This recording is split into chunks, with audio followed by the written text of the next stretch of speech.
Ladies and gentlemen, Karen Burgreen. What a great look. You guys are putting me in a good mood. I'm in a really good mood because I'm here and my kids are home. I can't wait for them to go back to camp. Summer camp is the greatest gift. I tell all my friends who don't have kids, I'm like, you gotta have kids just so you can send them to camp. The worst is when they come home, right? They've had a little taste of independence. People tell them that they're good at things. So this summer, when my kids come home from camp, my little one, who I generally prefer, says to me, Mommy, when I was in camp, I learned how to sail a boat. I learned how to build a fire. I learned how to shoot a gun. What did you learn? I'm like, I learned that your room is a wonderful place to smoke. This kid was always my favorite. Like, I remember when he was like 4, he looked at me really earnestly and he's like, Mama, when I get older, if I have a little baby, does that mean you're going to be a grandma? I'm like, oh my God, you are so cute. Yes, that's what it means. And then his older brother, who's kind of a smarty pants, like he refers to me as his birth mother. He says, Mommy, when I grow up, if I don't have a baby, does that mean you're just going to be an old lady? And I said, you're right. And instinct tells me, with that level of charm, you're going to be my roommate.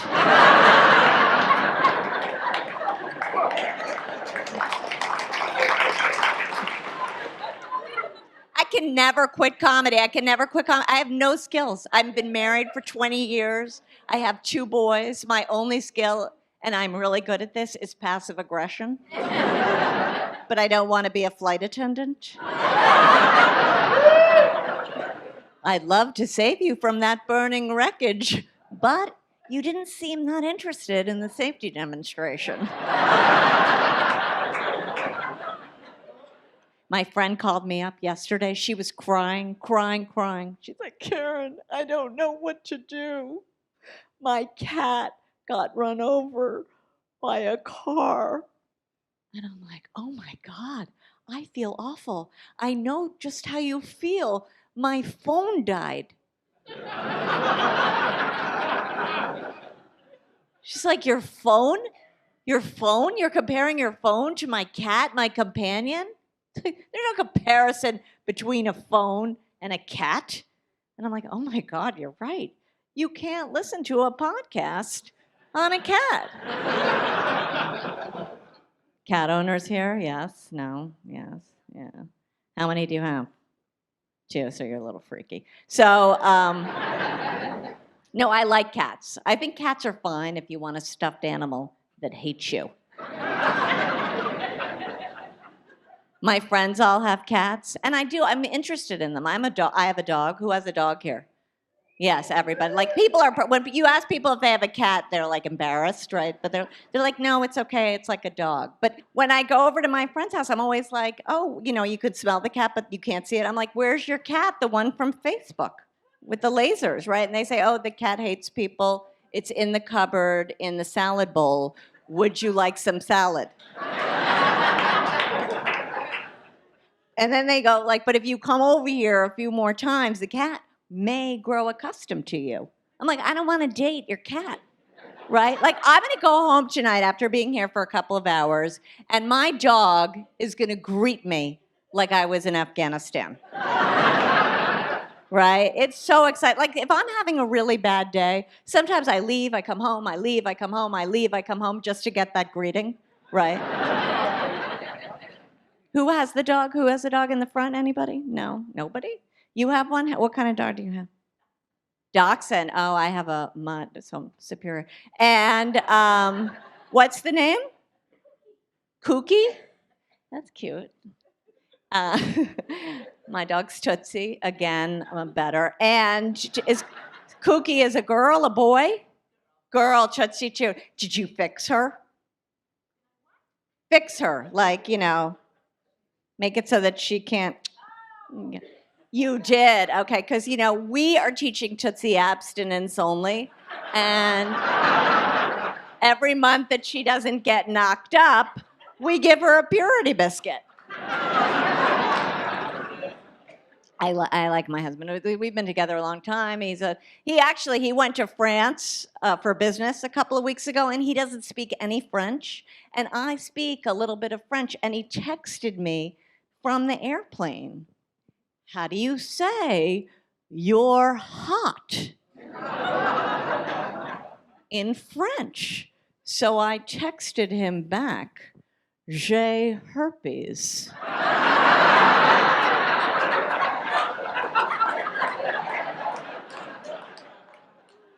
I remember when the kids were little, I used to read to my children, like every night I would read to them everything. I was kind of into it. And my husband one time breezes into the room and he goes, "Now, when you read to the kids, do you use voices and accents? Because I use voices and accents." I'm like, if I read to them once every 5 years, I'd use voices and accents too. I'd put on a costume. I miss having a baby a little bit. I can't believe I'm saying that. My kids are now 13 and 15. I can't believe I'm saying that because I complained a lot. But it just does go so fast. And now I'm one of those people who every time I see a little baby or a little puppy on the street, I wave. Like we're friends, right? I'm always waving to everybody. And in fact, I was having lunch with a friend of mine a couple of weeks ago at a restaurant, and there was a baby right across from me. My friend was telling me earnestly about her husband who was having an affair, and it's this very dramatic thing. And I didn't care because I see the baby, and I'm fascinated by the baby. I'm waving to the baby the whole time. My friend's yap, yap, yap, yap about the affair, right? She's going on and on and on. And, then we get up to leave, and I walk by the baby, and the baby goes, "Do I know you?"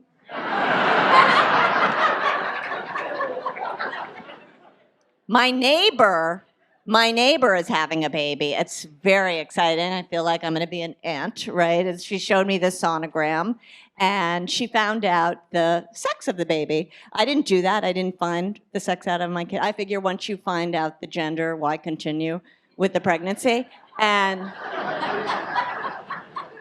But my mother-in-law almost ruined the whole thing for me. She looks at me while I'm pregnant. She goes, "I can tell you're going to have a baby girl." I'm like, wow, magic. How can you tell? She said, "Because your bottom is so big." I said, "Oh, are you having a baby girl too?"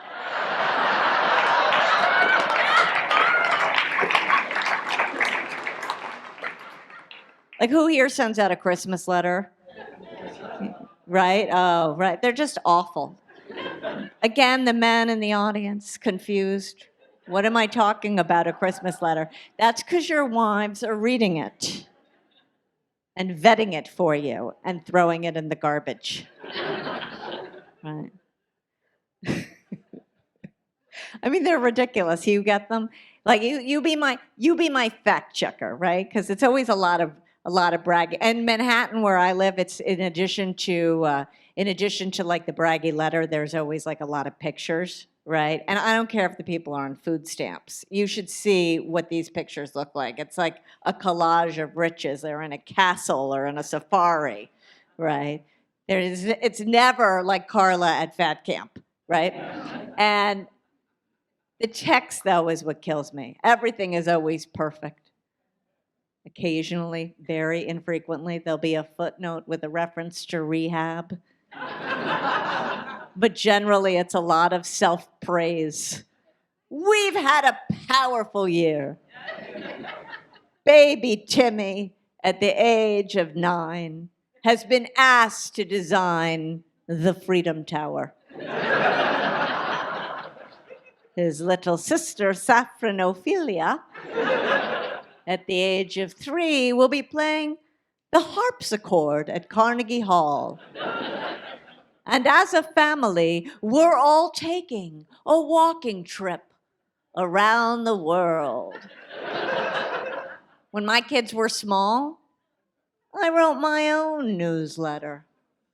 We've had a powerful year. Baby Teddy, at the age of 6, can dismantle a phone and eat the battery in a single sitting. His older brother, Danny, picks his nose and his bottom at the very same time. And as a family, we're all taking Nexium.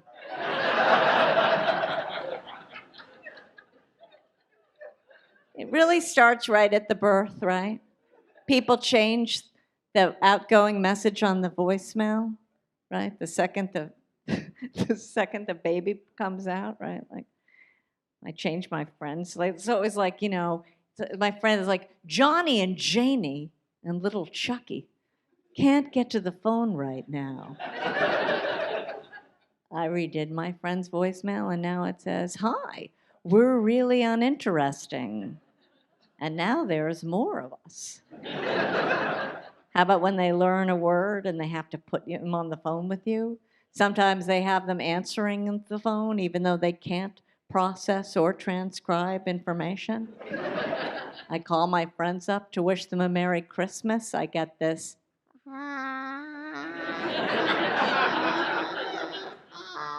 I'm like, cute, no such thing as Santa Claus. Can you put your mommy on the phone? They got to tell you everything the kid is thinking, right? Even when it's unflattering. My friend calls me up a couple of weeks ago. She's like, you know what, Karen? My Jordan likes your hair better the other way. I'm like, well, your Jordan called me and asked me how he could contact social services.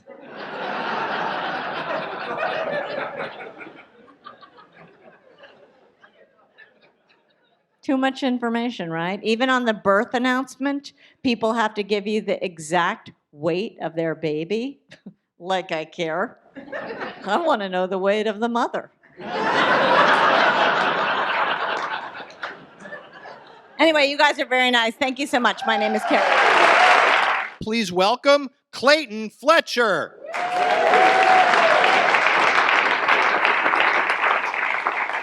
Hi, everybody. How are you tonight? Feeling good? Make some noise. Clap your hands. Great to be here. I recently returned home from Sweden.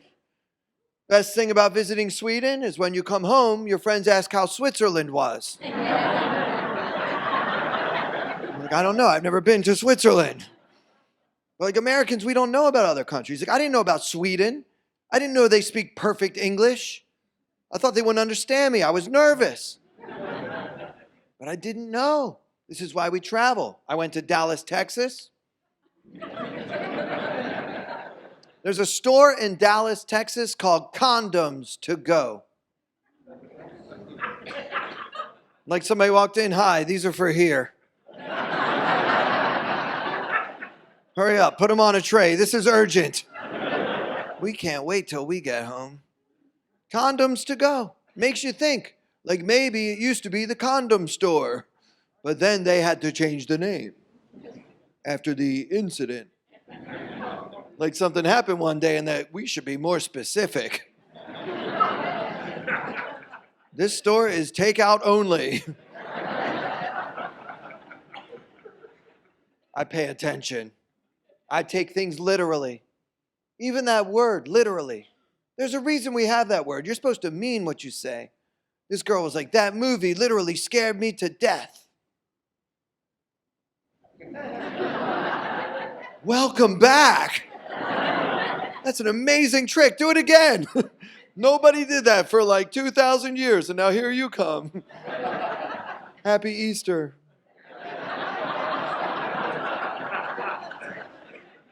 Sometimes people don't realize what they're saying. Like, I'm colorblind, and the first thing people say, like, oh, you're colorblind. What color's this? I just told you I'm colorblind. You don't go up to blind people and say, hey, how many fingers am I holding up? You ask a deaf guy, can you hear me? Some people try to teach me. They'll be like, this is red. And this is green. I'm like, I'm cured. Hey, nobody ever explained it like that before. Where you been all my life? I'm colorblind, not color stupid. I don't like when somebody says first of all, and they don't tell you second, third, and fourth of all. They leave you hanging like, first of all, she's not my type. I'm like, come on, finish. He's like, no, that's it. That's all. I'm like, there has to be more.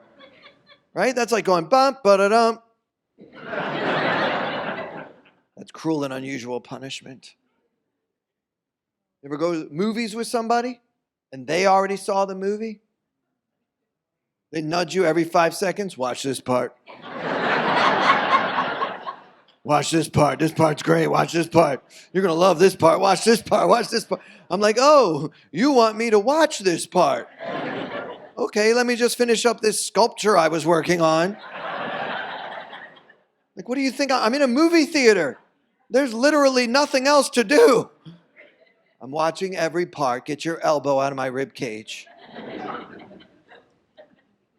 Some people don't know the proper usage of spoiler alert. You guys know about spoiler alert? Yeah, you don't want to reveal the ending. My friend goes on Facebook, and she writes for everybody, we just got home from little Johnny's football game. Spoiler alert, they won. Like we're going to rent the DVD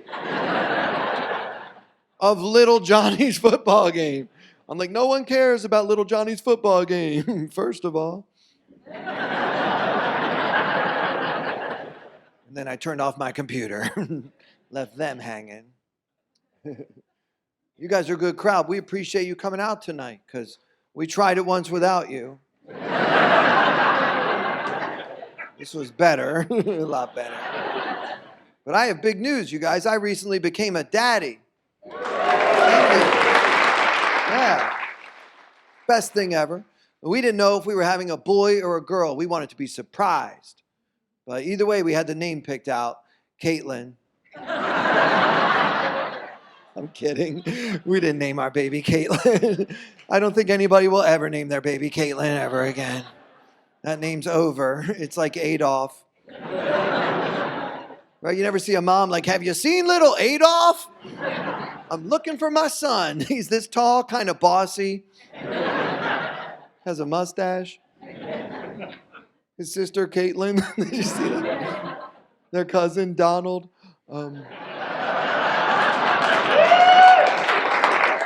Some names are done. That's 3 of them. I love my little girl. I try to teach her using music.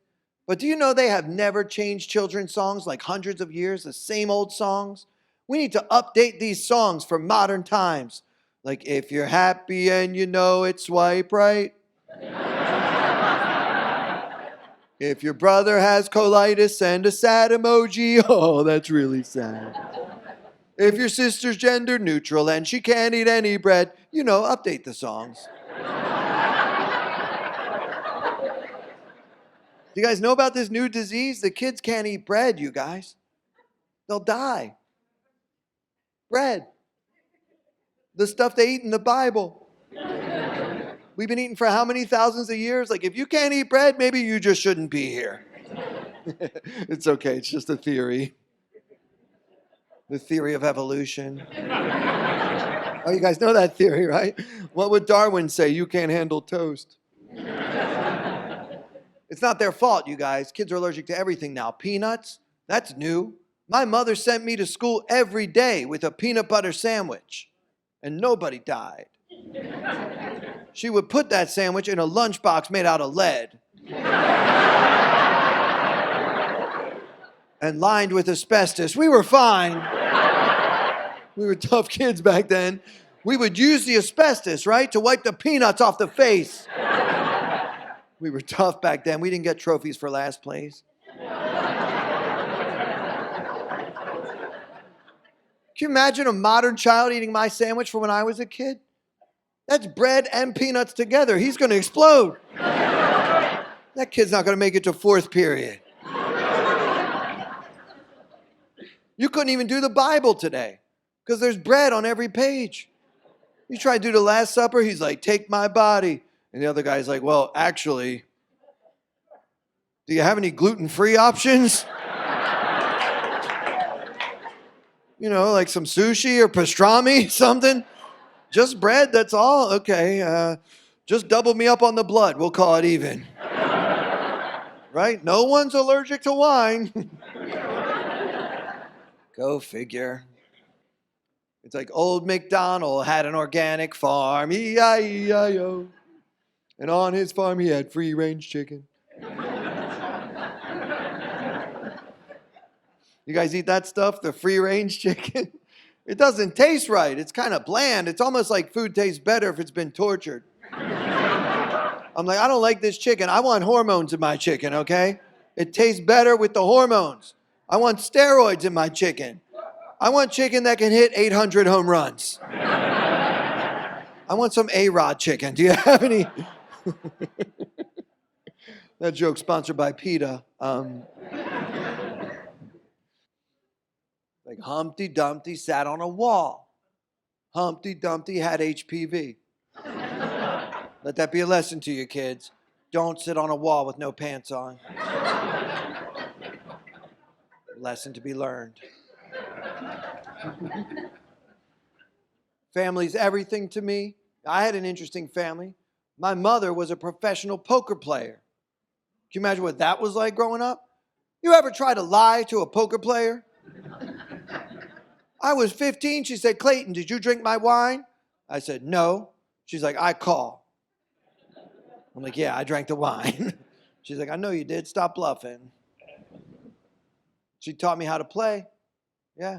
If you watch ESPN, you saw me in the World Series of Poker main event, losing $10,000. Yeah. They put me at the same table as Kevin Pollak. You guys know him? Famous impressionist, right? So I'm the second most famous comedian at my poker table, which hurt my self-esteem. But he beat me. And the worst part is when Kevin Pollak beats you, he beats you as William Shatner. He's like, I think you have nothing. I'm like, you're right. I was bluffing. See you next year. And my dad was a jazz musician, a bass player. I got a jazz musician and a poker player for parents. They were the only two at the school meeting wearing sunglasses. It's like, that's how you dress for this? Seriously? At least take off the hoodie. You guys are an awesome crowd. I've done some interesting shows, you know. Like I was recently selected to be the headliner for the Ticonderoga High School after prom party. Pretty big day for me. That's about 6.5 hours away from where I live. And when I got there, the school was locked. They moved the prom and didn't tell the comedian, so I had to call the police. I figured they would know. I said, hi, I'm Clayton Fletcher, a 42-year-old white man from New York City. Where are the kids? I probably could have phrased that better, but they took me to them. And that's not even the youngest audience I performed for. I did a show in Pennsylvania, room full of 5th grade students. And after that show, all these little kids found me on the internet, and they wanted to be my friends. I thought that was adorable. Now I worry what people think when they go to my Facebook page. And they see my friends are 10-year-old boys. I'm like this close to a visit from Dateline or a job offer from Penn State. Why are you groaning? I didn't say I'm going to take the job. It was weird because the next day I'm getting all these messages on my wall from the children. Like, you were great last night. I know, I was horrified. I responded to each and every one, like, thank you. I had fun performing at your school with lots of parents and teachers present. Click like if we were never alone together. Don't get the wrong idea. I told that story in a comedy club, and this guy in the front row was like, weren't any of them girls? It's like, what freaking difference does that make? Right? What, does he think it's better if some of them are 10-year-old girls? Like, yeah, that's okay. He's a pedophile, but at least he's not gay. I'm actually neither, just in case you guys missed any part of that joke. And I'd really appreciate it if you follow me on Instagram and Twitter at Clayton Comic. But mostly, I hope you find my Facebook because I'm still trying to increase the adult to child ratio.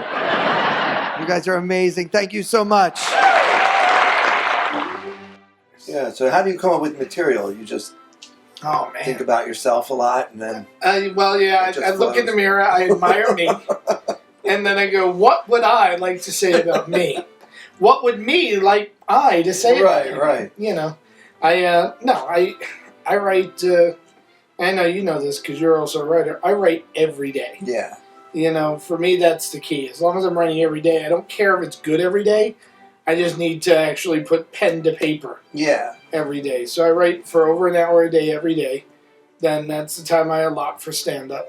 And that doesn't count revision, doesn't count anything else. That's just generating new ideas. So for you, it's kind of a practice. Yeah. Do you do it in the morning like the book says? No. I have to do it late at night. I don't like being disturbed. Like, if you disturb me when I'm writing, I'm really cranky. So, like, when the show's over tonight and the hour before I go to bed, when everyone's asleep, like my wife's asleep, my kid's asleep, that's when I'll do it. Yeah. What about you? What's your pre-show routine? Well, I usually like to just think about how much I have to say, right? Because I feel like I have a lot to say. Like, I had a different kind of life. Right. I try to, like, focus on my goal, which is to communicate. Mm-hmm. And I try not to think too much like, oh, I hope they like me. Right. You know, I find that the less I worry about whether the audience likes me or not, the better it goes. Yeah, I think this might just be, maybe it's because I'm older than you, or maybe it's because I've been doing it longer than you. I don't care. You don't care? I just, sometimes I wish I did. Yeah. Like, you know, I've had people go, oh, that audience loved me. And I'm there like, is that your metric? Is that how you judge success? Yeah. I just don't care if they like me. You know, I want them to laugh. I mean, that's the goal. But for me, the big thing is I just want to do what I want to do the way I want to do it. Yeah, I want to do that, but I also want the audience to give me all the love and approval that I didn't get in my childhood. So it's kind of a tall order. Yeah. It's a little bit of both. Ladies and gentlemen, please welcome Carrie Gravenson.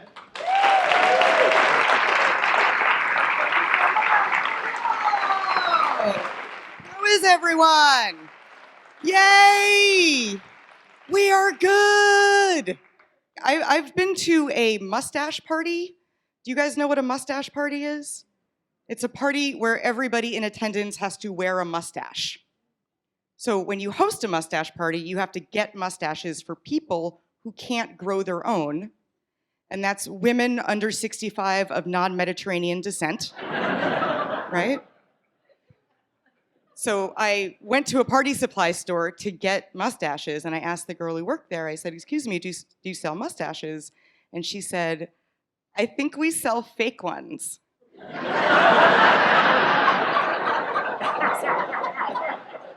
I'll take those then.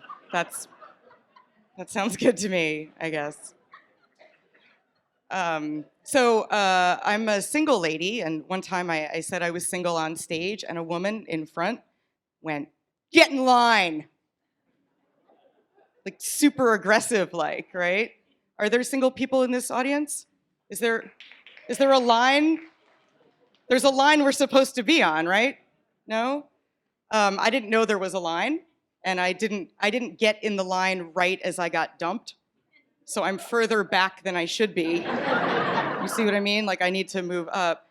And I didn't get to ask what's at the front of the line, right? Is it just a line of single dudes and then you just high five and that's your soulmate?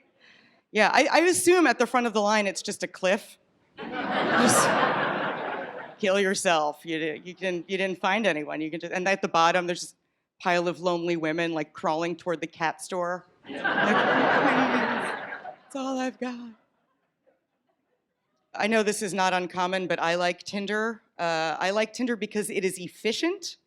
I like to set up more than one date in one night because I don't want to waste a blowout.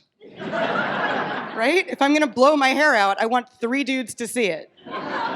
So, you know, like if I'm gonna put eyeliner on, like let's get this going, you know. So I like meeting one guy for dinner, one guy for dessert, and one guy for drinks. Just kidding, it's all drinks. I'm drinking for 2 these days. I'm not pregnant, I just drink a lot. I like when you're on a date with a guy and you can say, do you want to come upstairs and he won't hear the end of that sentence. Do you know what I mean? Like if you get back to your apartment, do you want to come upstairs and see my Picasso? Right? The guy, that wouldn't work for you? You went like this. You hate Picasso. You are Picasso. That's worked on you. You use that on him. You fell for that. No, that's Picasso. It's so confusing up here.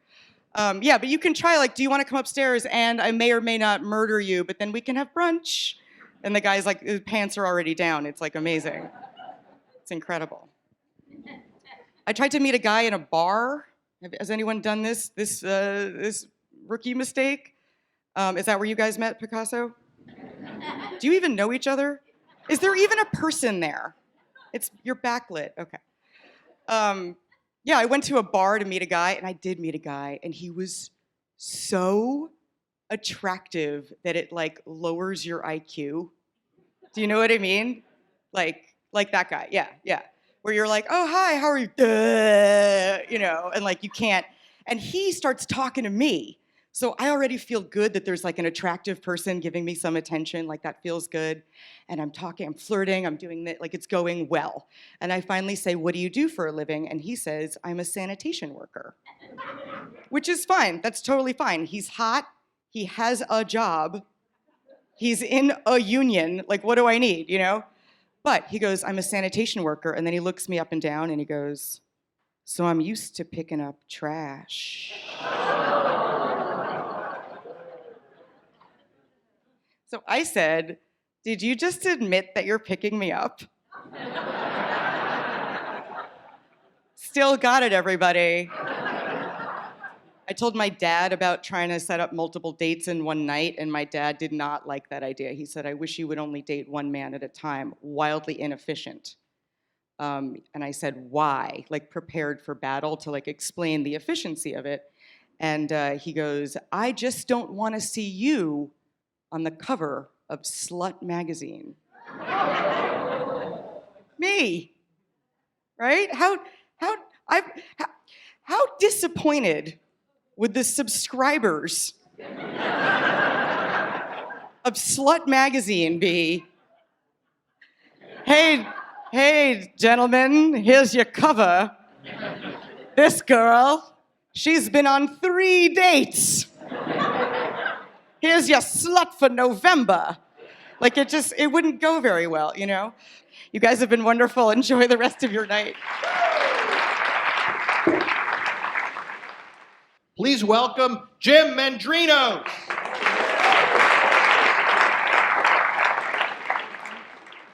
And how are you?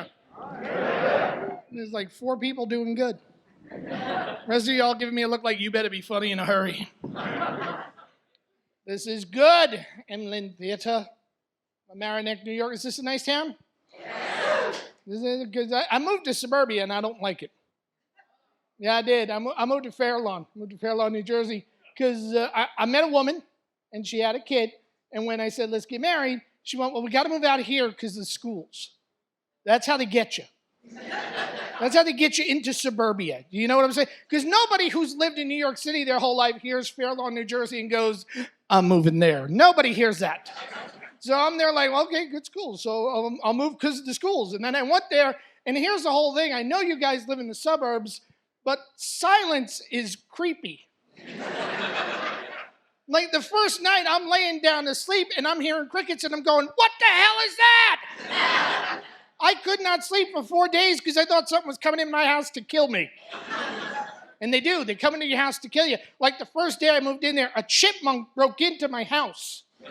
And you can't get a chipmunk out of your house. You know why? Because whenever you tell somebody a chipmunk broke into your house, they go, oh. And it's not adorable. It's not Alvin. He's not singing to me. He needs to leave. So I got the glue traps to get him out. Do you know those glue traps? Yeah, and I know everyone says that's cruel, but I grew up in New York City. If you're in my apartment and you are not paying rent, you need to die. That is how this happens. If you are living in my house, you are now a roommate, I want money. So I got the glue traps and I laid him out. I'm there like 2 days, this guy's gonna be gone. 2 days, tops. 3 months later, I am still trying to get the chipmunk out. And here's the whole thing. One day I thought I had him too. So I walk in my kitchen and he's standing there in the middle of the kitchen and he freezes and he looks at me. And I'm looking at him like, I got you. And right in front of him, there's a glue trap. And right behind him, there's a glue trap. And I'm there like, this is it. You're done. And he just looks at me with the most evil little look. And I swear I saw a chipmunk smile. And then he kicked the glue trap out from behind him, turned around, walked away like, whose house is it now? Here's how long he stayed in my house. When he died, he was a beloved pet. I actually had to bury him so my 13-year-old wouldn't cry. I got one of them in the house too. I got a 13-year-old, which is weird for me because I don't have kids of my own. And now this is my kid, and I don't know how to be a parent. Like the other day, she's there like, can I have a beer? And I'm there like, cool. And my wife's looking at me like, no! She is 13. And I'm there, I used to drink beer at 13. She's there like, you both need to leave. I keep getting thrown out of my own house. Do you ever have to have the talk with one of your kids? Because she's at that age now. So my wife goes, you should talk to her and let her know what boys are really like. And I'm there like, I don't want to have that conversation with her. She's like, why? And then, because she's going to know her mom's dumb. How do you think I got your mom? Lots of stuff happening. It was a nice summer. I planted a big old yard. And anybody plant a garden in your yard? I went out at the beginning of the summer and I spent $100 on seed and soil and fertilizer. And I planted zucchini and I planted onions and I planted tomatoes. And at the end of the summer, I had 4 cherry tomatoes. I figured it out. It was $193 per tomato. That is how expensive those tomatoes were. It's weird living here now because I always lived in New York City. And when I lived in New York, I not only lived in New York, but I would live in sections of New York that were the ethnic sections of New York. Like for 10 years, I lived in South Jamaica, Queens, which is an all-black neighborhood. Well, not all black. I was living there. I kind of messed up the bell curve. I'm pretty sure that the census people would look at the form going, somebody made a mistake. Either a mistake on this form or a horrible mistake in life. I did. I lived there for a lot of years. Neighbors had a lovely nickname for me. It was Officer. I did not pay for a cup of coffee in over 9 years. Here's the whole thing. If you live in a neighborhood, you understand that there is racial profiling. Whether or not you want to believe it, there is racial profiling. Because I can't tell you guys how many times I would be driving home at 4 in the morning in my 1990 Honda Fit when a cop would pull me over and go, do you have any idea where you are? You need to get the hell out of here and take me with you. But we don't party that hard anymore. What happened to us? I'm looking around the room. Some of you guys are around my age. We used to be mighty. Do you remember that? We would party all night long. 21, 22 years old, you would go out 2 in the morning. Yeah, let's go to the after hours. And 4 in the morning, I got beer in my fridge. 7 in the morning, let's go to the diner. Tonight, you people may party till 9:30. You realize that? And kids ruin your life. You got kids? Yeah, you like them? They're not here. We can be honest about this. Kids ruin your life. They do. They ruin all aspects of it, but I can prove they ruin your sex life beyond a shadow of a doubt. If the most frequent word you say during sex is shh, then your kids have ruined your life. Shh, I'm a grown man. I should be able to talk at this moment. It's the one pleasure I have in life, woman. I have been traveling all over the country. I got to tell you, this country is a smart. You know what the smartest people in our country is? Pennsylvania. If you are from Pennsylvania, that's the smartest people. You know why I say that? Because they will turn anything into a tourist destination in Pennsylvania.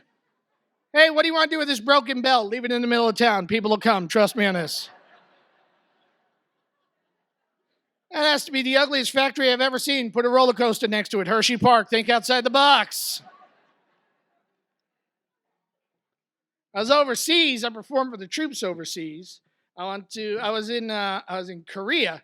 I went to the DMZ, which is amazing because I got there and there was a gift shop. Like as I'm driving up there, the driver's telling me, well, if the world's going to end, it's going to end because of something that we get here. And then I get there and there's a gift shop. Those are some of the most well-guarded gifts on the planet. You can buy a set of playing cards that's been guarded by 45 Marines. And I was complaining about the heat vehemently to my Army escort, who was in a full uniform, complete with body armor. And I'm pretty sure he wanted to shoot me his damn self. And here's what you need to know if you ever perform for the troops. When you perform for them, they give you a rank so that if you're ever captured by the enemy, they know how vigorously to negotiate for your release. And I'm pretty sure that after bitching about the heat for a week, my rank was demoted to hostage. Like if the enemy came, they were going to shove my ass in front of them so they could make a hasty getaway. And I'll be honest with you, if the enemy's van was air conditioned, I'd have probably gone willingly. I had to fly from Kuwait to Djibouti, and we flew on Air Ethiopia, which ironically served food. Take your time on that one, people. If I could give you a piece of advice, that advice would be, do not eat the food on an airline that is named after a country that is best known for famine. Because first of all, I felt very guilty when she put the tray down in front of me like, can't you bring this to your village? And number two, it's a third world airline with the stewardess that does not speak English. And when she put it down in front of me, I'm like, ma'am, what kind of meat is this? And she just turns to me and goes, meat. And that was all the information I was going to get on that subject. So here's what I decided. I decided, you know what? I'm going to pretend it's like I'm in my 20s. I'm drunk off my butt at 2 a.m. and I'm at the chimichurri trucks in Washington Heights. I'm just going to put hot sauce on that and eat that mystery meat. That's what I'm going to do. And I did. I doused it in hot sauce and I took a bite. My colon went, you were going to spit this out immediately. My favorite place I was this summer was Montreal. And when I was in, have you been? If you haven't been, yeah. The people that have been there can tell you, you need to go. Because everyone in Montreal is beautiful. Man, woman, child, everyone in the city of Montreal is just physically stunning. Which is amazing to me, because not more than 30 miles away from there, in Plattsburgh, New York. Quite possibly the ugliest people I have ever seen. No, literally, there are genetic experiments gone awry in Plattsburgh. And meanwhile, supermodels meandering the streets of Montreal. Here's how good looking they are in Montreal. I was reasonably sure they were not going to let me in the city. Like I was going to get there and they'd be a Mountie like, Monsieur, where you going? Montreal. You? No. You go to Plattsburgh. You guys have been a lot of fun. Thank you very much. Good night, everybody. If somebody said, what's the perfect venue? Every seat pointed to the stage. Why are so many comedy clubs set up with seats pointed away from the stage? Or the ones that where the backs are to the stage. Have you seen those? Where they lay out the long table and people have their back. It's like, why are you doing that? Those people have to turn their chairs around. Hey guys, you know when I do shows at like synagogues, I actually send out a seating chart, and it says, have the table pointed this way, not that way. You have to. It's the worst. It is singularly the worst thing in the world when you have to compete with what's on the table for the attention of the audience. Oh man, I was doing a show a few years ago with Dan Natterman, a fundraiser for a school, and my contract says, meal service, including cleanup, has to be done before the show. Mm-hmm. And they said, can we serve dessert? And I'm like, yeah, okay, fine, you can serve dessert. This is what I did not think of. Dessert cart. So Dan's on stage, they roll out the dessert cart, and of course, they have to tell every single person at the table individually, whispering what every single item is, and everybody at the other tables is like, how come they got a dessert cart? Where's our dessert? And they go to the next table, and they're like, why did they go to that table? Why didn't they come to our table? When are they coming to our table? And he just trudged through it, and he did a great job, but God, that was such a distraction. I mean, I think I'm a pretty good comic, but I know I can't compete with vanilla pudding. Vanilla pudding. It's just not going to happen. No. That's your go-to, fancy dessert? Creme brulee. I mean, anything. Yeah. Like, you're not going to be able to... Any distraction is the enemy, right? Well, here's what's weird, though. I have no problem with a check spot.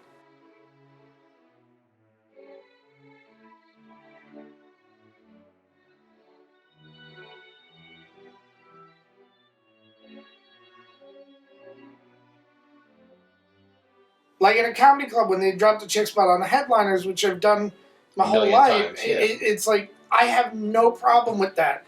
But if you drop food down in front of somebody while I'm on stage, I damn near have an embolism. Have you ever had to Heimlich an audience member? No. There have been a few I wanted to throat punch, but I don't know if that's the same thing. My job is to entertain the audience. And very often, that goal is attained by not caring that much about them. If, Right. in other words, if I'm trying too hard to like, hey, do you guys love me? Is everybody happy? It's almost like if you're hosting a party and everyone's enjoying themselves at the party, but you keep interrupting them. Like, hey, are you guys having fun at my party? Well, we were until you started asking us if we're having fun. But it's also within reason because, I still work the road a lot. I like performing. So some guy in some bar in eastern Pennsylvania says, come on Tuesday night, I'm likely to take the gig. I'll go do those shows, and invariably it's a couple of young comics that are just doing the raunchiest, worst material in the world, and then I get on stage, in my first 5 minutes, they're looking at me like, where's the fart jokes? Where's the sex jokes? And I'm like, they're not coming. It's not like I can't do them. Like every comic, I've written them, I have them, but I'm there like, no, I want you guys to laugh on my terms, Right. not your terms. And that can be tricky. I mean, I respect that you do that. I find it's hard once a show is in the gutter to kind of pull it back out. But if you stick to your guns, they have no choice. Yeah. They have to, Yeah. because it's like we're either not going to laugh for the rest of the night, or we're going to find humor in what he's saying as opposed to the raunchy, obvious stuff. I've run into that where people say, oh, it's hard to follow this comic, it's hard to follow that comic. And it is a little hard sometimes to follow somebody who's really, really high energy if you're not.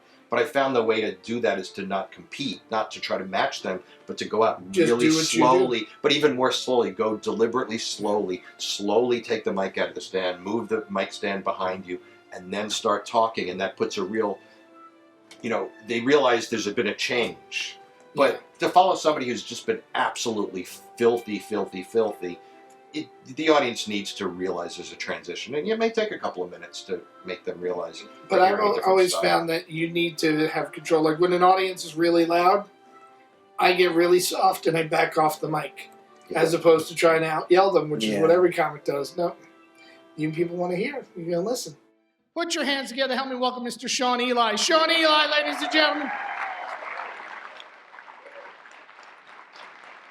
Hello, America. How are you tonight? I'm Sha Eli, and I'm so happy to be here.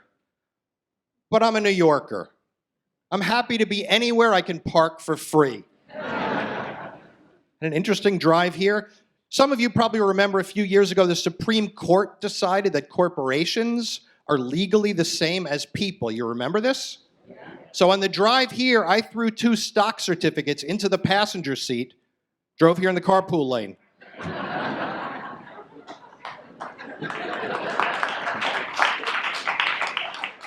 It was an interesting drive here. My new car has a built-in GPS, and it gives spoken word directions in a man's voice. But my smartphone also has a built-in GPS. It gives directions in a female voice. So I turned them both on at the same time just to see what would happen. The whole way here, all they did was argue with each other. And not just about directions. Their biggest argument was about whose family is more annoying to spend the holidays with. On the drive here, I saw another driver throw a bag of garbage out of the window of his Toyota Prius. They say the car that you drive reflects your sexuality. You think that's true? Because I drive my mom's car. My neighbor drives, well, actually, my neighbor rents a Ford Escort from a company called Hertz. He's having kind of a tough week. He said last night he paid a dominatrix $1,000, but she refused to beat him. I think that was really cruel of her.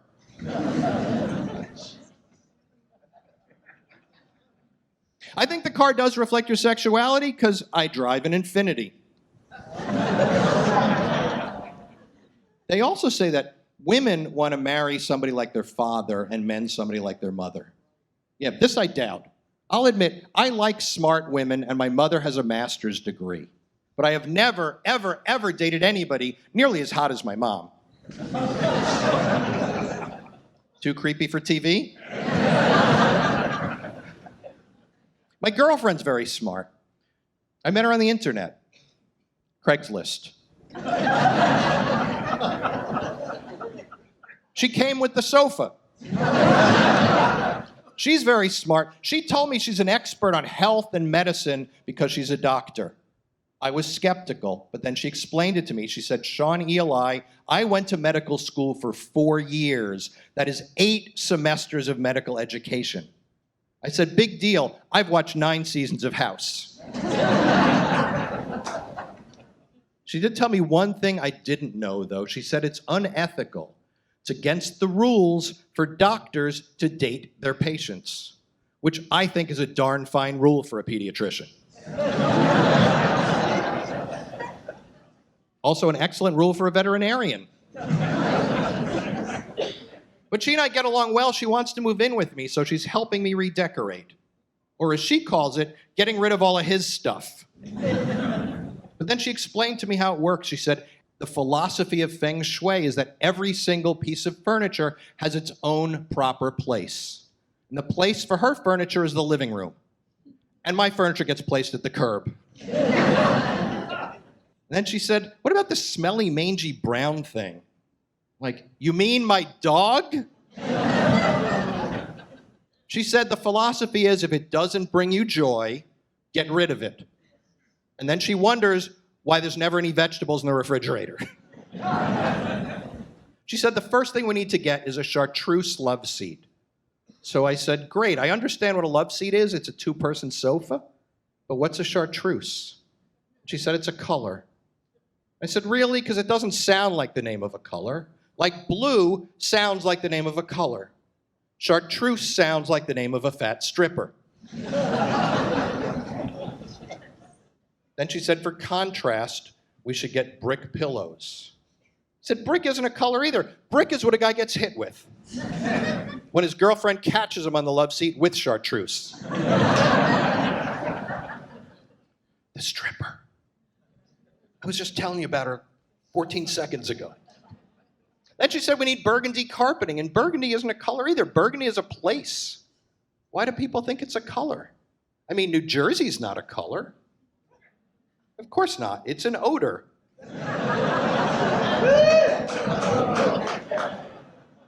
I'll let you in on a little secret. When I tell that joke in New Jersey, I just say Staten Island. So she and I get along great. We just have one minor incompatibility. I like sex in the morning. She likes sex with other guys. It's okay. It's just a joke. She doesn't like sex with other guys. She doesn't like sex at all. So we're broken up now.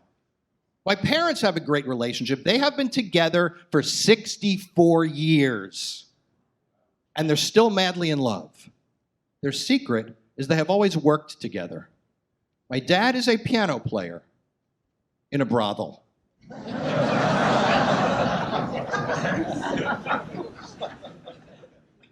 What? My mother's a piano tuner. What were you all thinking? They've been married for 64 years and they think that means they're qualified to give me dating advice. My mother said, whatever you do, Sean, don't use some stupid pickup line because they're insulting and they're insensitive and they're ineffective. So here's mine. Hi, you look so lovely. I had to come over and talk to you, even though I know it's a violation of the restraining order. But there is one pickup line that is 100% effective. It is 100% effective because it's the one that women use on men. It goes like this. Hi.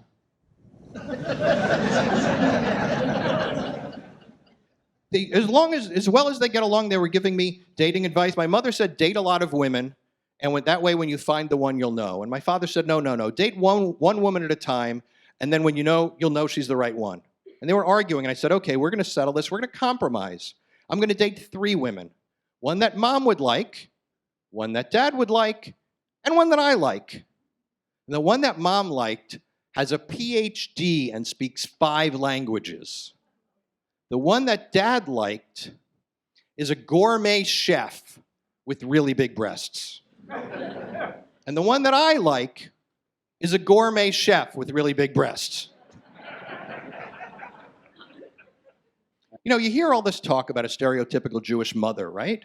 But you never hear anybody talking about a stereotypical Jewish father. So we're Jewish. I decided to investigate. I went and I asked my dad. I said, Dad, what is the stereotypical Jewish father? He said, I'm busy. Go ask your mother.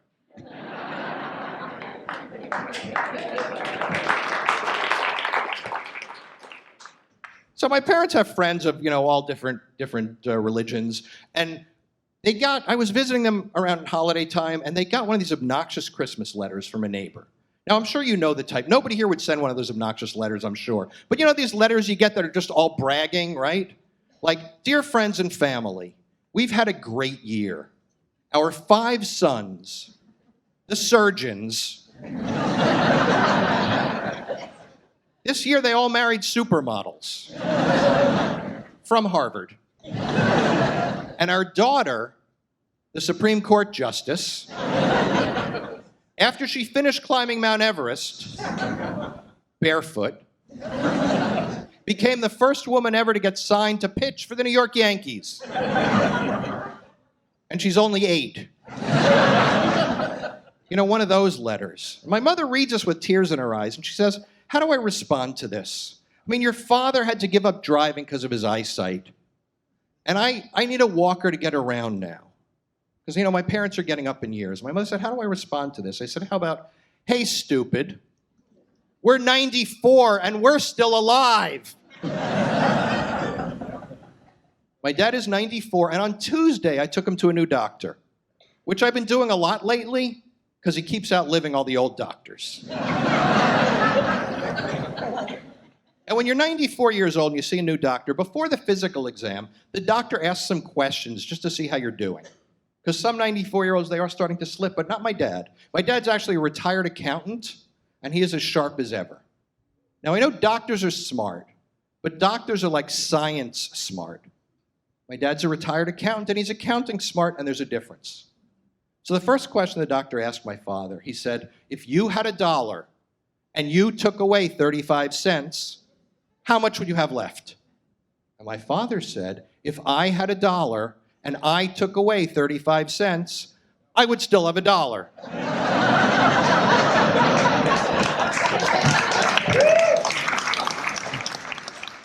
Because I'm the one who took away the 35 cents.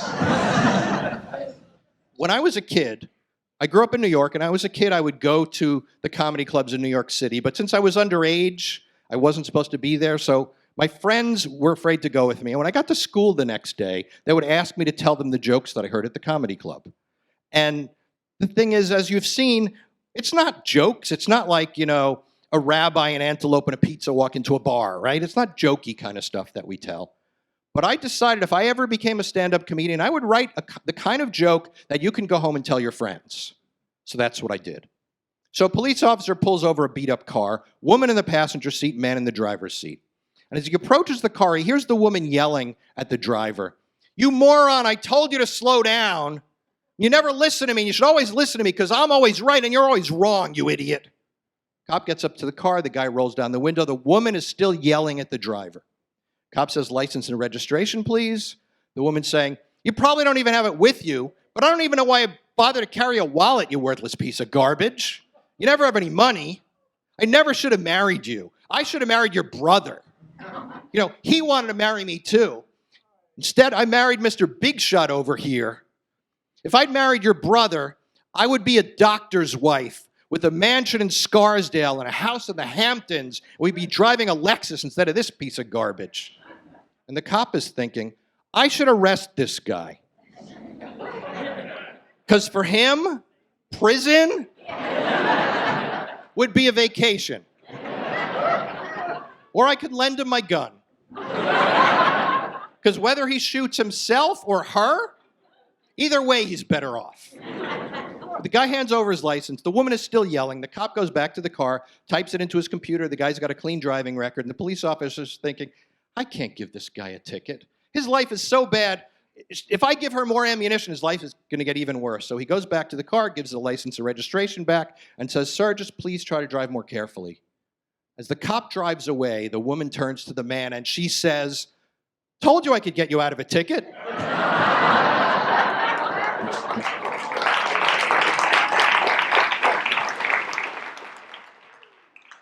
And he says, this is the weirdest first date. Thank you very much. I'm Sha Eli. So with my car that you drive reflects your sexuality. Yeah. I need more for that. Yeah. I mean, what you should try to get on a roll. You know what I mean? Like I feel like what you do a lot is you hit the punchline, and then you feel like you made your point, and so you're ready to start a new topic. Right. Right? But a lot of times the audience is already enjoying the point that you've already made, and you could make it again another way, or from another angle, or with a different example, and they would still enjoy it. You know what I mean? Like, you don't need to move on as quickly because there's more juice in the orange to keep squeezing. You mean like the car that you drive reflects your sexuality? I drive my mom's car, and then different kind of cars. Right, yeah. You could have more cars. You could have more, just different reactions to the idea, more about the mom thing, whatever, you know. It's just, there's more there. It's like, you watch Gary Goldman, right? Yeah. He never moves on. He gets, right. He's in this, milks every detail. When he's in the topic, he is just getting into that topic. You know, and I think all of us can learn from, a great comic like him, like how to really get the most out of a topic. So now I can go around and say, Clayton compared me to Gary Goldman. No, don't say that. Unfavorably. Don't ever say that. Unfavorably, but yeah, as long as you're clear. Or like look at Gaffigan. You know, he starts talking about eating something, and then he's like every aspect about that thing. Yeah. Even though the audience already got it on the first punchline, they're still laughing at the 25th. Well, I mean, I've sort of tried that with the cars. I actually sat down and had a list of cars and with the names of the cars. And I've tried it, and even though I'm sort of talking about sexuality, they forget the premise. And then I have to remind them, yeah, we're back on sexuality. It's a weird thing. Like, I have a punchline. I don't think I'm going to do it tonight because it's a short set. If this were an hour, then I'd stretch out the bit. Yeah. But I'm sort of doing a greatest hits of each of the bits sort of thing. Mm-hmm. But where I say, the car that you drive reflects your sexuality. I drive my mom's car, and then I say, for a while my cousin had two cars, like implying, he was cheating on his wife. Right. And then I say until his wife made him give up the Japanese one. Right. But they sort of are thinking about a car and not a girlfriend again. And I don't know how to. And I even have one where I say, and unfortunately it's a British car, so I say, my friend Nigel drove a Morris Minor until Dateline NBC showed up. And then I have to say, yes, we're back on sexuality to direct them back because they keep forgetting. And I don't know how to fix that. Well, for one thing, they probably don't know what a Morris Minor is. I know, that's why I at least pick a British name. Yeah. But when I say that, they should at least understand it's a car. Yeah, so you're asking them to take a couple of different steps with you all at once, like to hear the name of a car they don't recognize, and then also make the connection that you're still doing a sex joke. So there's kind of like a lot of different angles all trying to converge on one point right there. I mean, that's just why there's no substitute for just trying it a million different ways until you, right? I mean, that's what we do, just trial and error. Like, you know, I've been working on that thing about the children's songs. You know, the children's songs have never been updated. Same stupid songs for hundreds of years. And then I try to update them for modern times, right? And the first one hits, but then I've been playing with other songs, and it's just, you know, it's just hit or miss. I figure if I write 50 updated children's songs, and 4 of them end up being hilarious, I'm happy to throw away the other 46. Right, because that's the hardest thing, I think, is to throw away a joke because it doesn't work. Yeah, you have to. The audience is telling us night after night. Well, sometimes you just change something. I'm thinking now, talking to you, maybe I could just repeat the premise, like I think the car that you drive does reflect your sexuality, then pop in the next car. Then car sexuality, pop in the next car. And after 3 or 4 of those, maybe they'll be following. But you know what I find weird also is you try to shrink a joke to get rid of everything extraneous. So if you have a 3-sentence setup and you can squeeze that down to 2 sentences, or you have a 10-word sentence and you get it up to 7 words, that gets to the punchline faster, which is what we're taught to do. But sometimes you need to slow down and give the audience a chance to absorb the premise and really understand where you're going. And I've seen some comics, they'll have the same setup twice. They'll say the same thing with 2 different sets of words just to reinforce what they're getting at, and then the punchline comes. Yeah. Well, to me, a lot of it has to do with the trust factor that I have with the audience. So I get a feel for who's in the crowd and I guess how quickly they catch on. And if I feel like I can trust them, I don't repeat it. I'm gonna say just the rush of just being on stage with lights and like the microphone is on mine and I'm like a more confident version of myself just because I'm on stage. And the other element is travel. I think I'm a less confident version of myself sometimes on stage. Really? Yeah. Oh, I own things I would never normally own about my own behavior. That's true. You are pretty different. Like, I mean, you're a confident woman off stage, but when you go on stage, you do you find your voice in a different way. Yeah. Like, it's almost like what you are on stage is what you, like, the more enhanced version. Yeah. Oh, this is the pocket square. Jesus. Yeah, it looks like. All you need is one, right? I feel like I'm You're in a the guy who paint store. shows up with 4 outfits for a gig and you decided last minute. I brought all of them figuring I would ask you and you were late, so Jim picked out one. Oh, okay. Well, good. Hope you picked up the right one. Ladies and gentlemen, Wally Collins. Wow. All right. So looking at the audience, and this is my demographic.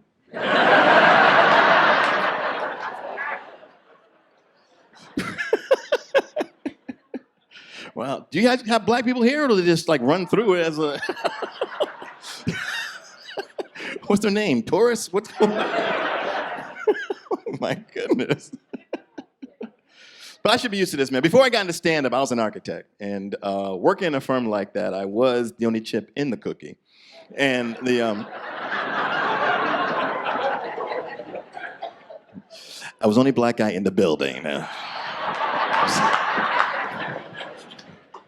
You bake? What are you talking about? And And I'll tell you what's crazy, because the clients, when they come in, they see me and they're like shocked, you know, and they don't know what to do. They don't know to shake my hand, give me the fist bump, or throw up the peace sign. And I'm trying to match what they're doing, but all that's happening now, we're playing rock, scissors, paper.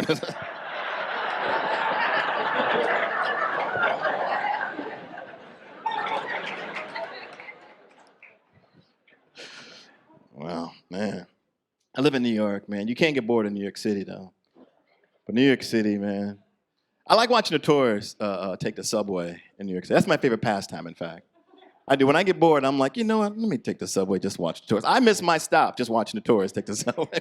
I bring popcorn with me. You know, not the kettle corn. I'm talking about caramel. That's how serious I am about watching. And I know who they are as soon as they get on, because they're the ones with the map in their hand and look on their face of, this is a bad idea. And I'm like,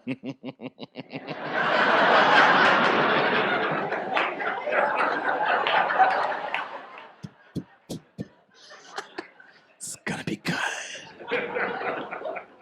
And you can tell the tourists, because they're the ones pointing. They're the ones, that's what they do. Building. Because New Yorkers, and they're always happy. The tourists always happy. They always have a big smile on their face. They look full of hope. You know what I mean? Like, this is great. New Yorkers don't look like that. True New Yorkers, because New Yorkers have a commuter face. They look like this. Right? That's the New York commuter face. Men, women, children, baby in a stroller. That's it, man. But you can't get bored in New York City, no possible. You can hang in the street corner and just wait. And if you wait long enough, something's gonna go down. Someone's gonna you're gonna look at something, you're gonna be compelled to look to a complete stranger and say, "Excuse me, did you just see that?" I was waiting for my friends. I saw these two dudes running with a mattress. Explain that. They're in a big hurry to take a nap.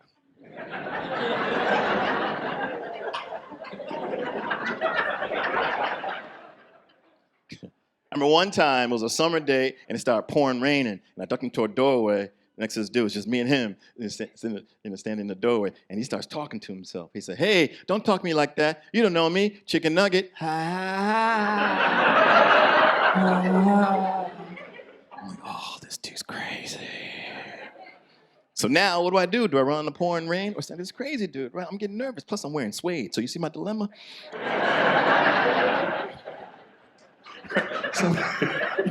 So you do. You see it? Okay. See, now the plot thickens now, right? They're like, suede? Oh. Now you're engaged. This got serious.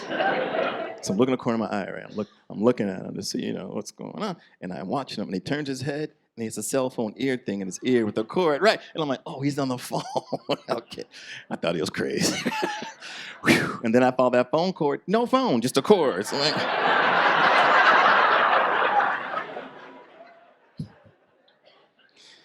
had to get rid of those shoes. They were nice suede shoes, though. But anyway, New York City, man. And like the summertime, boy, the heat in New York City is, man, the humidity is no joke in New York, man. It's thick. It's like wool. You walk outside, oh, it's bad today. It is so humid. Oh. And then you got to take the subway on a hot day in New York City. So you all know, man, it's hot down there, right? I mean, it feels like you're 10 feet above hell. It's hot. And only the true New Yorkers are hanging up by the edge of the platform because they're waiting for that train coming breeze. You know what I'm talking about? That nasty, pissy, smell hot breeze. But it's a breeze. And people are like, oh. A whole new world. And then they have the summertime, they have the parades, which is very, very cool. Every Sunday, different parade. I like that people being proud of who they are, what they're about. Each week, one Sunday, they have the Hindu Day Parade. Then they flip it. Then they have the Puerto Rican Day Parade. Then they flip it. Then they have the Filipino Day Parade. And that parade lasts about an hour and a half because there's only 11 Filipinos in New York City. So it's everybody in one station wagon. And they have the Gay Pride Parade. Let me tell you something. Before you die, you got to check out the New York Gay Pride Parade, man. First of all, there are more straight people than gay people at the New York Gay Pride Parade. They should call it the Look Look Parade. If me and my friends go, we're like, psst, look, look.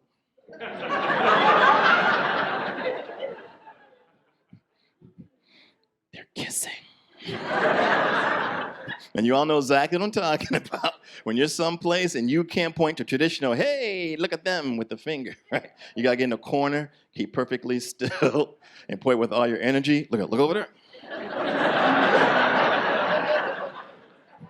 Sometimes you gotta point a little harder. Over there. And with all that, you always get that one idiot. Where? Look over where? I don't see nothing. Why do you keep whispering? Shut up. Well, married man, here's the proof of purchase right there. Bless you. People freak out. I can hear them in the audience, like it's a movie screen. They're like, someone just sneezed. I said, bless you. They're like, oh, you can hear me. Oh. I'm gonna give you a little heads up. Without the lights and the microphone, it's a room.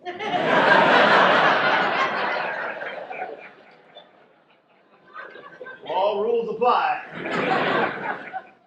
Back to the illusion. All right, let's have some fun. Married people, where are the married people? Clap your hands. Married people, where are you? Yes. All right, why'd you smack him? Are you two married? Yeah. Okay, you saying this? I'm supposed to know that. She's like, yeah, duh. No, I could be, you could be related or whatever. How long you been married? Want to get back to me on that? Miss Attitude, how long you been married? Oh, shoot. That's a tough one. I like how you look at each other as if you forgot who you're married to. And you are? All right, that was enough time. How long you been married? Yeah, you're ready for that. She reloaded. Oh, I got him. He asked me. 32. Cool. Who else married? Anyone else married? Anyone married longer than 32 years? All right, yell at the number. 33. There you go. In your face. Good attitude. 33, son. Yeah. Anybody longer than that? 34? It's not an auction, you know that, right? Into 35, 31 to 35, I'm going to be up 35, got to 34, got 35, 35, got to 34, 36, 36, going to 36, 36. Don't say 38. Did you say 38? 40? 50? Who said 50? Oh, who said 50? Oh, are you just saying that number, or are you actually married? Because you really want the bid. Throw in 50. I'll see what I can do. All right, 50. 50? All right. Don't clap. That's what marriage is supposed to be. It's supposed to be, forever. That's the whole vow thing. People are like, oh, like it's cancer. Oh, you beat it. Oh.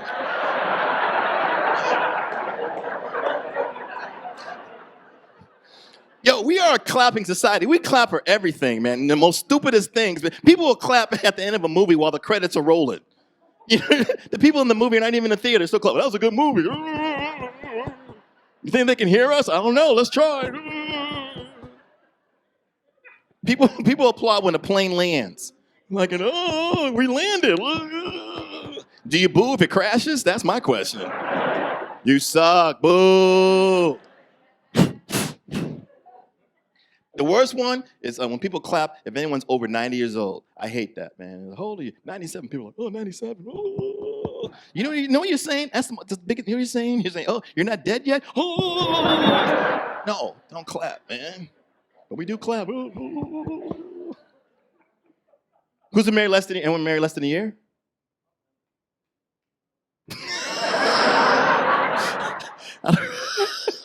Was that a hand clap or a cry for help? I don't know.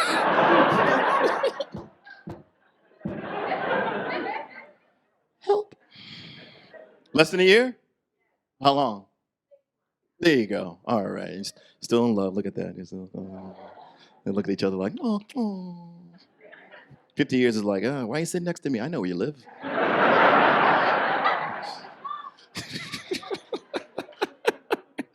See you every morning. I learned a lot. I'm 17 years in. I just celebrated 21st of September, man. Do you remember 21st night? That's why I got married. She said to me, what's the date? I'm like, 21st September. That's when I'm going to remember. Know them lyrics, boy. But I learned about women. I'm going to give you my 17 years of what I've learned about you women. Yeah, all right. Here's a big one. As soon as a woman is in a committed relationship, she loses about 80% of her body heat. So get used to hearing this around the house. I'm cold. Sometimes they kick it up. I'm freezing! Women own a freezer. It's a very, very small freezer, just big enough for their toes. And they put that freezer under the bed, and they put their toes in that freezer until like 3:30, 3:34 a.m., or when they're numb. Now, they're very proud of those numb toes. They want to show the numb toes off to somebody. Unfortunately, we're the ones next to them in the bed. So they put it between our legs, and if we go, ah! You can hear them say, yep, cold enough, and they put them back in the freezer. Women love soap. I don't know what it is with soap, but y'all love soap, boy. Oh, my goodness. And different kinds of soap, too. You just can't have one bar of soap. I had pain in my face. I went to the bathroom to wash my face. My wife was like, no, don't use it! I'm like, what's going on? She's like, that's body wash. You need facial cleanser. So I went in the kitchen and got some dishwashing liquid. She fainted. We have the soap now that the suds come out. You just push the thing. I didn't know that was a big deal that someone said, this is too much work with the bar of soap. And you're making lather. You're like, you know what? This process is taking way too long. Someone needs a bottle of suds, and we can just cut out that middle activity right there. And you all, oh my God, y'all love your soap stores too. Women, oh my, soap stores to women are like strip clubs to men. Because you gotta go in, you don't know why. I just gotta go in, I just gotta see. You bought soap yesterday. I know, I just gotta see. No, I'll be right back, I just gotta see. I just gotta see, I'll be right back, I just gotta see what's in here. That's all, I just gotta see. And it's just like a strip club, there's like different features. And there's always that one main stage right there. You have a DJ. All right, ladies, coming to the stage, right? Headliner, a special blend. Lavender, honey, and sage. Women are like, what?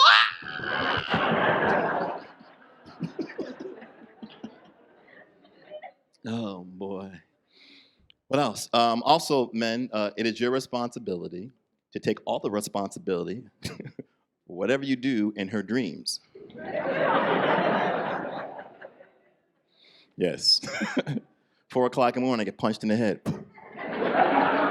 How come you didn't help me when that pig monkey was chasing me?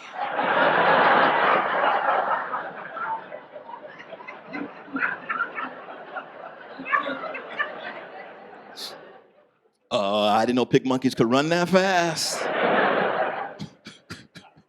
Go back to sleep, I'll do better, I promise. Women like to play a game. The game is called Notice Anything. That game pops up at any time. Just be ready for it. No warning. Now, the way it works in my house, I'm enjoying my favorite activity is stare at nothing, think of nothing.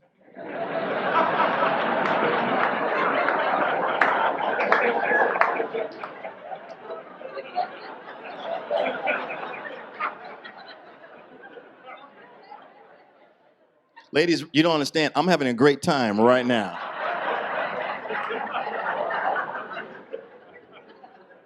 But my fun doesn't last. No, she'll come in the room and then she'll get in this position. And then with that, she will say, notice anything? Let the games begin.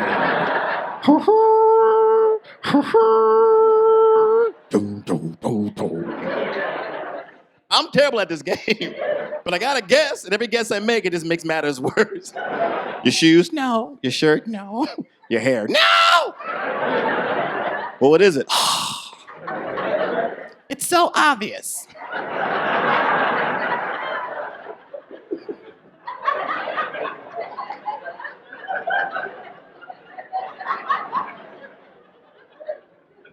You want to move to the side? Maybe I missed this, but you're in front of it. Okay, how about now? I don't know. I don't.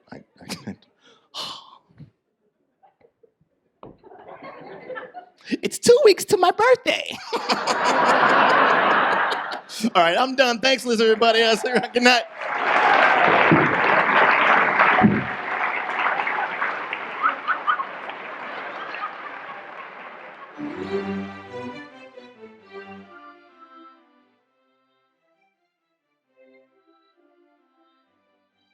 Rikers Island. Did you really? Yeah. Were you an inmate or were you just a performer? We did a comedy show for the prisoners who had good behavior at Rikers Island. Like it was like a reward for the ones who had been good. They got to go to a comedy show, and it was weird because they told us like you can't make fun of the warden, don't say anything bad about police, and otherwise you could say whatever you want. My opening line was, "How many people here are not guilty?" I won them over real quick.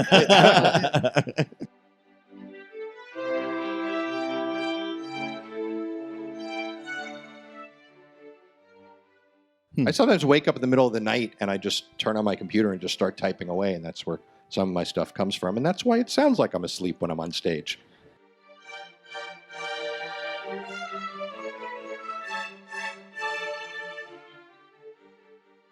you have you just have to perform it, and you know some things got to get tweaked or whatever. You know what I mean? Because I did a new joke in front of you guys, and I'm like, okay, I gotta push that there, put that there. You know what I mean? So it's always like evolving for me. So that's how I do it. I mean, when we're up on stage, like you guys don't know, but we're really looking at you. Yeah. Like we're all backstage discussing you, by the way. Every single one of you. Yes. All of you have code names. I knew all about your people before I got here.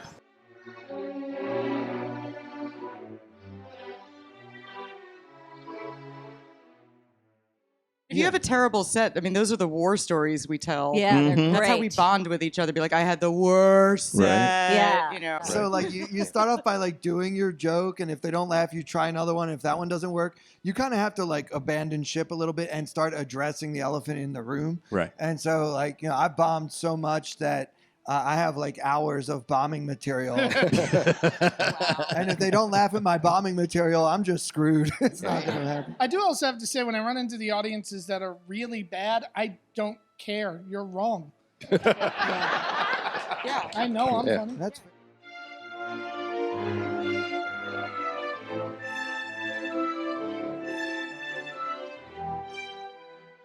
My That's a parents keep good one. rewriting their will.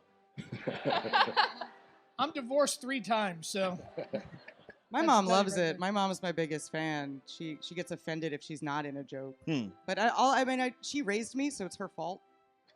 You know, I'm like, if you don't like it, you should have raised me more respectful.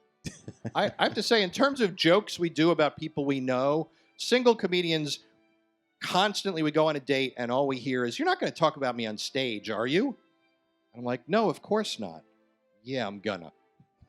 Because here's the thing. My father was a tax accountant. He worked for the IRS. And it's my solemn belief that I should make everything in my life that's expensive a tax write-off. So if I can find a way to talk about my dating's expensive, if I can find a way to talk about my date on stage, I'm going to do it.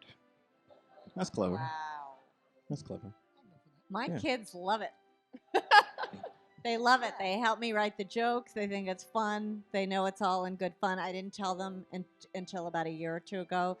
Never let them see. I mean, I think they looked on YouTube a little bit, but I brought them to a theater like this one. They had the best time. They loved the snacks. They thought the whole thing was fun. I actually torture my family with it. I download it and then I make them play it. I'm not even kidding about that. But I think it's an act of endearment when you put them in the act, you know. And some people, some people find it flattering. Some families find it flattering. You know, my wife, I did a joke for her. She didn't know I was going to do it about her, and I learned that I have to ask her if I can do jokes about her. That's how come I have 3 ex-wives. Yes. So there. My daughter is a little too young to really understand what my job is because she's only 3 years old. But last year for Halloween, I asked her what she wanted to be, and she said a comedian, Oh. Aw. which I thought was adorable. Oh. Little Caitlin.